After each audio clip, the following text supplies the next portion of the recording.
Why do you see so many Indian men, even in their 20s and 30s, walking around with pot bellies? Compare it to global trends. Break the myth that it's only about eating too much. Explain how lifestyle, diet patterns, stress, and hormones create this belly fat epidemic in India. Engage the audience with a thought-provoking question: is this just genetics, or is something else going on? Build curiosity for the deeper causes you will uncover. When we look at the growing problem of potbellies among Indian men, one of the most overlooked yet powerful drivers is dietary culture, not just what people eat, but how that eating pattern has changed over time. And this is where the story gets fascinating. If you go back just a few decades, the traditional Indian diet looked very different from what it does today. Historically, people consumed nutrient-rich whole foods that were naturally balanced for energy and health. Think about it: ghee, coconut, fresh vegetables, lentils, seasonal fruits, and millet. These foods weren't just chosen randomly, they were carefully aligned with the body's needs, local climate, and agricultural cycles. Ghee, for example, wasn't demonized the way it is today. It was seen as a healing fat that nourished the body, supported digestion, and provided long-lasting energy. Millet was a staple, rich in fiber and minerals, and didn't spike blood sugar the way polished white rice does. Coconut and its oil were also dietary mainstays in coastal regions, offering healthy saturated fats that fueled the brain and body without promoting fat storage. But over the decades, something changed. With modernization, globalization, and the influence of processed food culture, the traditional Indian plate became dominated by cheap, carb-heavy staples: refined rice, wheat flour, vegetable oils, packaged snacks, and of course, sugary sweets that are present at every festival celebration or even as a daily indulgence. This shift away from ancestral foods created what I call the carb trap. Here's why that matters: carbohydrates, especially refined ones, are not inherently evil. But when consumed in the massive quantities that the modern Indian diet encourages, they completely overwhelm the body's metabolism. Each time you eat a carb-loaded meal, whether it's rice and dal, roti with sabzi, or a plate of sweets, your blood sugar rises. To bring that sugar down, your pancreas releases insulin. Now, insulin is not a bad hormone, it's essential. But insulin is also a fat storage hormone. It doesn't just lower blood sugar, it tells your body, store this excess energy as fat. And here's the problem in today's eating culture: most Indian men are consuming 4 to 5 carb-heavy meals per day. Breakfast, usually paratha, poha, or bread. Mid-morning tea, it's almost always accompanied by biscuits. Lunch, rice and roti with dal and some vegetable. Evening snack, pakoras or samosas with more chai. Dinner, again rice or roti. Every single one of these meals triggers an insulin response. And because they're consumed so frequently, insulin levels never really come down. Think about that for a second. If insulin is high all day, your body is stuck in fat storage mode 2047. It never gets the chance to flip into fat burning mode. That's why so many men, despite not necessarily eating a huge volume of food, end up with this stubborn potbelly. It's not about eating too much in terms of calories, it's about the hormonal environment created by constant carb consumption. Now compare this to the ancestral way of eating. When people ate millet, ghee, coconut, or seasonal vegetables, their meals were nutrient-dense, satisfying, and low on the glycemic index. Insulin spikes were mild, and because fat and fiber were present, satiety lasted longer. People didn't need to snack every 2 hours. Their bodies had the flexibility to burn fat between meals, rather than being locked into storing it. What's fascinating is that this carb-dominant diet has become so normalized in India that most men don't even realize they're in a perpetual state of fat storage. They blame genetics, stress, or just getting older for their growing belly, when in reality it's a cultural diet trap. The foods that are marketed as healthy today, like low-fat vegetable oils, endless wheat chapatis, or energy biscuits, are precisely the ones keeping insulin high and blocking fat burning. So the bottom line is this: the traditional Indian diet once protected men from central obesity because it was balanced, nutrient-rich, and moderate in carbs. But today's carb-loaded staples, eaten too often and in too many meals per day, are silently programming the body to store fat, especially around the belly. Until this cycle of high-carb, high-insulin eating is broken, the potbelly epidemic will continue to grow, no matter how much exercise or calorie-cutting men attempt. Now, let's move to the second major piece of the potbelly puzzle: lifestyle. Even if diet is the fuel that drives fat storage, lifestyle is the accelerator. And today's lifestyle for most Indian men is the exact opposite of what the human body was designed for.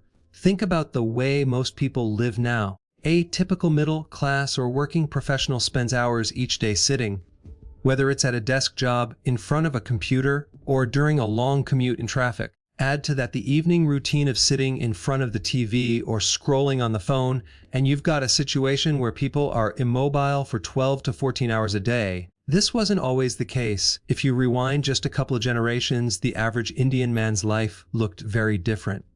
Farming, walking to work, cycling long distances, or doing manual labor around the home was the norm. Movement was built into daily life. Men didn't go to the gym because they didn't need to. Physical strength was naturally maintained through daily activity. Muscles were used, metabolism stayed active, and insulin sensitivity was strong. Now compare that to today's sedentary reality. When you sit for long periods, something very specific happens inside your body. Your metabolic rate drops. In fact, within just hours of sitting, enzymes that help break down fat in your bloodstream become less active. Your muscles, which are your body's main glucose disposal system, stop pulling sugar from the blood effectively. That means your blood sugar stays higher, forcing your pancreas to pump out more insulin. Remember insulin, the fat storage hormone. Sitting for hours is essentially giving your body the signal, store more fat. But it doesn't stop there. The sedentary lifestyle also leads to something called sarcopenia, the gradual loss of muscle mass. And this is crucial to understand because muscle isn't just about strength or looking fit. Muscle is metabolically active tissue. The more muscle you have, the more efficiently your body burns calories and regulates insulin. When muscle is lost, whether from aging or inactivity, your metabolism slows down and fat storage increases, particularly in the belly region. Let's contrast this with the older lifestyle again. Imagine a farmer who walked 10 kilometers a day, tilled soil, carried loads, and moved constantly. His muscles were constantly engaged, even if he never touched a dumbbell in his life. That muscle mass acted like a protective shield against belly fat. Now compare that to the modern office worker who might walk less than 2,000 steps a day, never challenges his muscles, and spends his evenings sitting. Over time, his muscle mass shrinks, his metabolism tanks, and fat accumulates right where insulin likes to store it most, around the abdomen. And here's another factor we can't ignore: stress. Today's corporate culture piles on deadlines, financial worries, and urban pressures. Chronic stress elevates cortisol, the stress hormone. Cortisol, when combined with high insulin from the carb-heavy diet we talked about earlier, is a perfect recipe for abdominal fat storage. In other words, a man who sits all day, eats carbs every few hours, and deals with stress is trapped in a hormonal environment that practically guarantees a potbelly. The irony is, many men think they can fix this by doing cardio once in a while, going for a jog on Sunday morning, or hitting the treadmill for 20 minutes. But the truth is, cardio alone doesn't reverse the damage of sitting or muscle loss. What the body really needs is strength training. When you build muscle, whether through weightlifting, resistance bands, or even bodyweight exercises, you restore insulin sensitivity, increase metabolism, and create a long-term buffer against fat storage. Muscle is like a sponge that soaks up glucose and keeps insulin low. That's why men who lift weights regularly almost never develop the classic potbelly, even if they're not perfect with their diet. But here's the catch: most Indian men avoid strength training. There's a cultural belief that going to the gym is only for the young or for athletes, or that lifting weights is unnecessary. Instead, walking or light jogging is seen as enough. But without actively preserving muscle mass, men accelerate fat gain as they age. So when you connect the dots, the picture is clear. The old lifestyle kept men lean and insulin sensitive because movement and muscle were part of daily life. The modern sedentary lifestyle, combined with stress and lack of strength training, strips away muscle, slows metabolism, and locks men into fat storage right around the belly. In short, sitting all day is the new smoking. It quietly shuts down your fat-burning machinery, weakens your muscles, and fuels the very problem most men are desperate to solve. If diet is half the story behind the Indian potbelly epidemic, the sedentary lifestyle factor is the other half, and unless it's addressed, no amount of calorie cutting will truly work. Now, here's where things get even more interesting. A potbelly is not just about eating too many carbs or sitting too long. It's also about what's happening hormonally inside the body. And if you really want to understand why so many Indian men struggle with this specific belly fat problem, You've got to look at the interplay of three hormones: insulin, cortisol, and testosterone. Let's start with insulin. We already touched on this earlier. Every time you eat carbs, your body releases insulin to bring blood sugar down. But when those carb-heavy meals happen 4 or 5 times a day, day after day, year after year, your body eventually becomes less sensitive to insulin. This is called insulin resistance. It's a condition where insulin is present in high amounts, but the cells stop responding to it properly. Here's the kicker. When you're insulin resistant, your body keeps producing even more insulin in an attempt to push glucose into the cells. And remember what insulin does. It's a fat storage hormone. That means insulin resistance locks your body into storing fat, especially in the abdominal region. So, if you've got a potbelly, it's not just extra calories sitting there. It's a sign that your insulin system is broken. Now, let's add the second hormone to the equation: cortisol. Cortisol is known as the stress hormone, and it's not inherently bad. It helps your body handle pressure and keeps you alert. But here's the problem. In today's urban lifestyle, cortisol is chronically elevated. Long work hours, late nights, job insecurity, financial pressures, traffic, constant screen exposure, and poor sleep all add up to one thing: chronic stress. And where does cortisol love to store fat the most? The belly.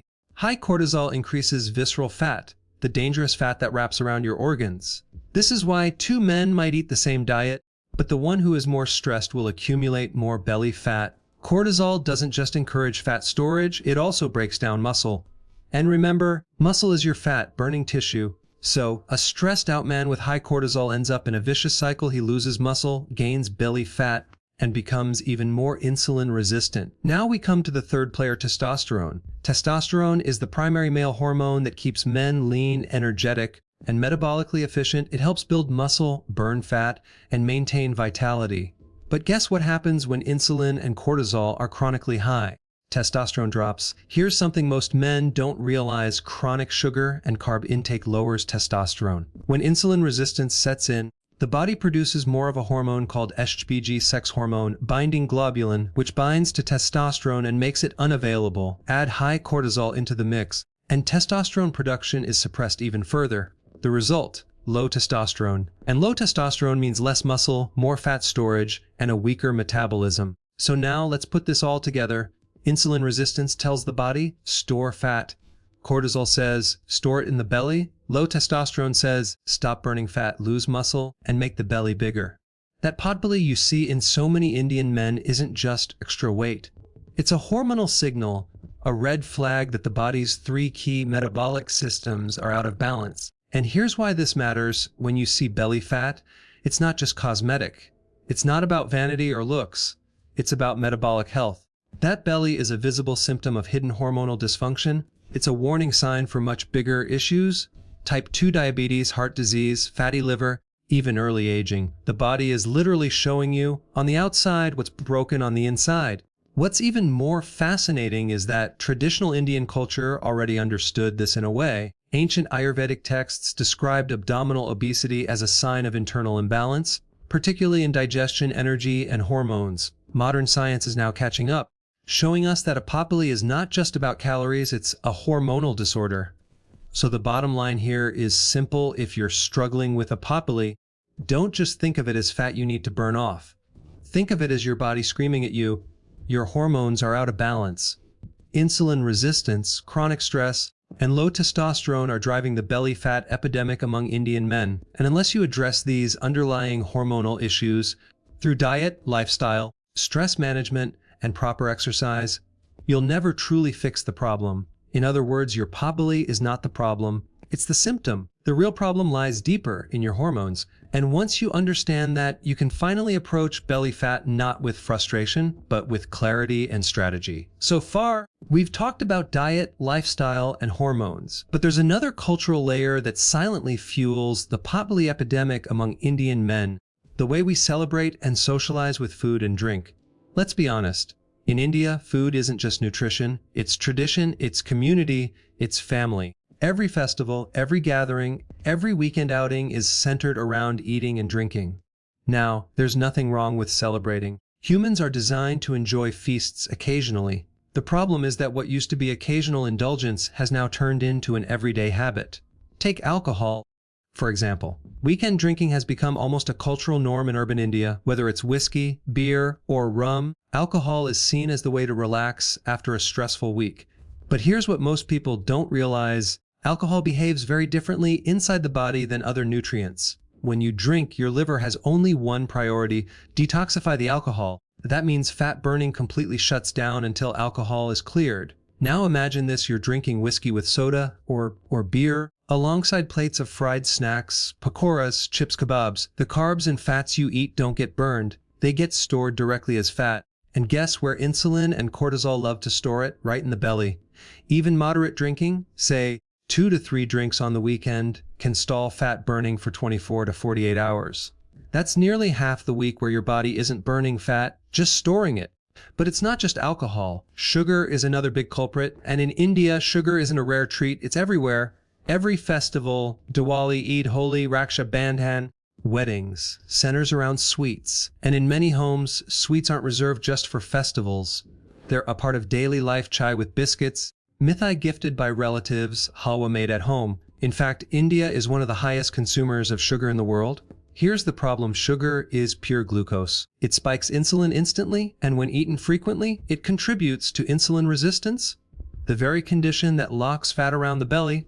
Add fried snacks, which are usually cooked in cheap, refined vegetable oils, and you've got a deadly combination: sugar plus carbs plus bad fats. It's the perfect recipe for visceral fat storage. Now let's contrast this with the past. Traditionally, celebratory foods like laddus, jalebis, fried puras, or festive drinks were prepared maybe a few times a year. People indulged during festivals, and then it was back to a simpler, seasonal, home-cooked diet. Those indulgences didn't harm much because they were occasional, and the rest of the time people were active and eating whole foods. But today, the festival never ends. With modern food availability, fried snacks and sweets are daily norms. Biscuits with tea in the morning, samosas during office breaks, evening namkeen while watching TV. It's a constant cycle of indulgence disguised as routine. The liver, pancreas, and hormones simply can't handle this daily onslaught. And here's an often ignored factor: social pressure.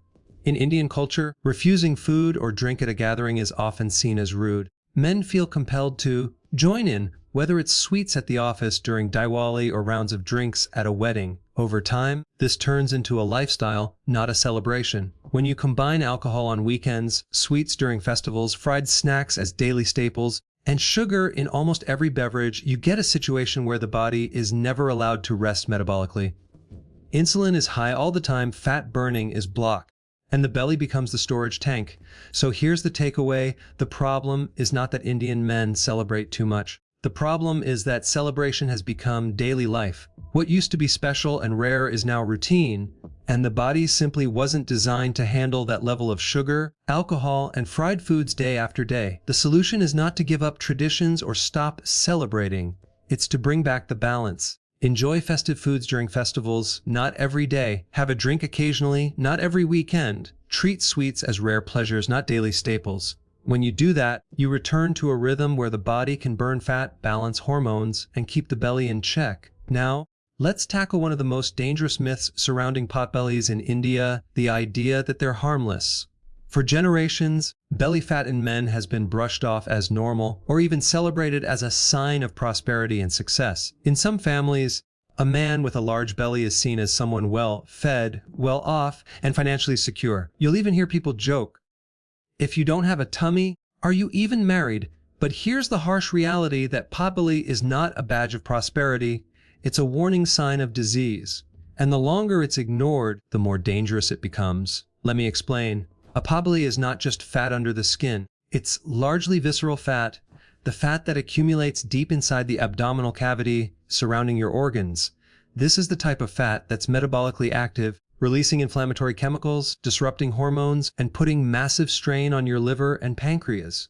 In fact, studies show that a potbelly is strongly linked to conditions like fatty liver disease, where your liver literally fills with fat and loses its ability to detoxify.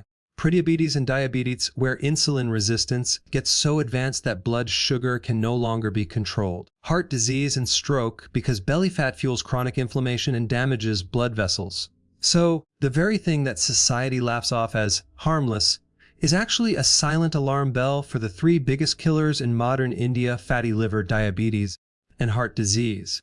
And here's where the problem gets even worse. Many men don't take this seriously because their doctors don't emphasize it. If you go for a standard checkup, what will most doctors look at? Weight, blood pressure, cholesterol levels, maybe fasting blood sugar. And if those numbers are in range, you'll often hear, "You're fine. Just lose a little weight." But here's the truth: the Potbelly epidemic isn't just about weight or cholesterol. The real driver is insulin resistance. And unfortunately, insulin resistance is rarely tested directly. By the time blood sugar starts showing up as high on a lab test, the problem has already been brewing for years. Let's put this into perspective. Two men can have the exact same weight and cholesterol numbers.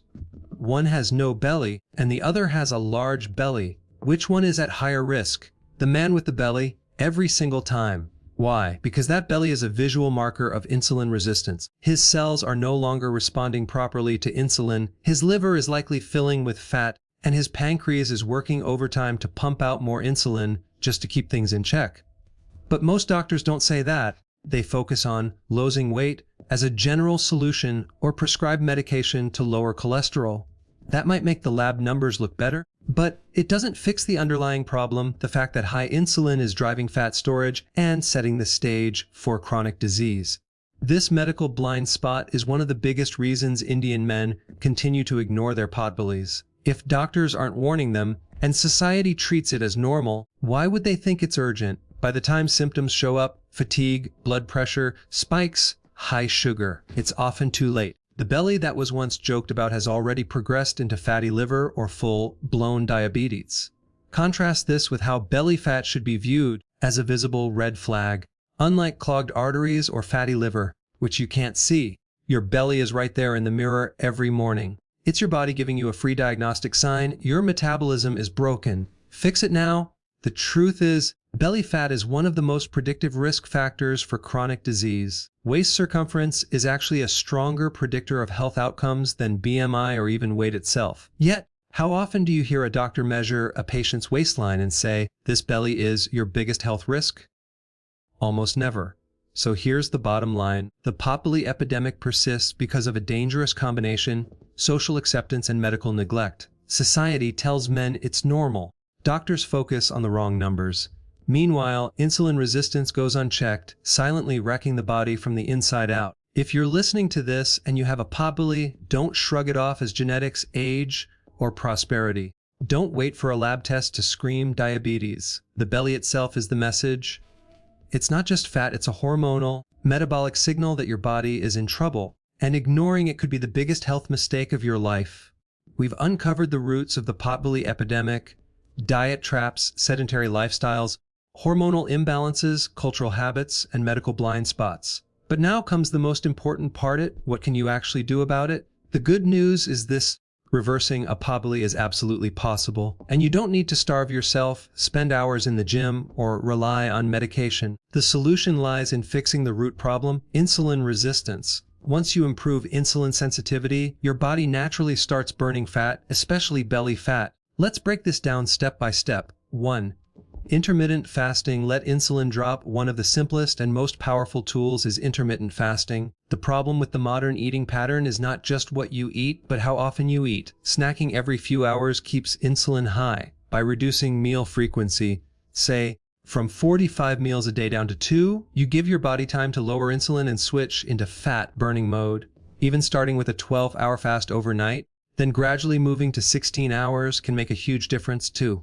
Cut refined carbs. Break free from the carb trap. The second step is to cut down refined carbs. Replace white rice, roti made from refined wheat, sugar, biscuits, and packaged snacks with nutrient-rich alternatives.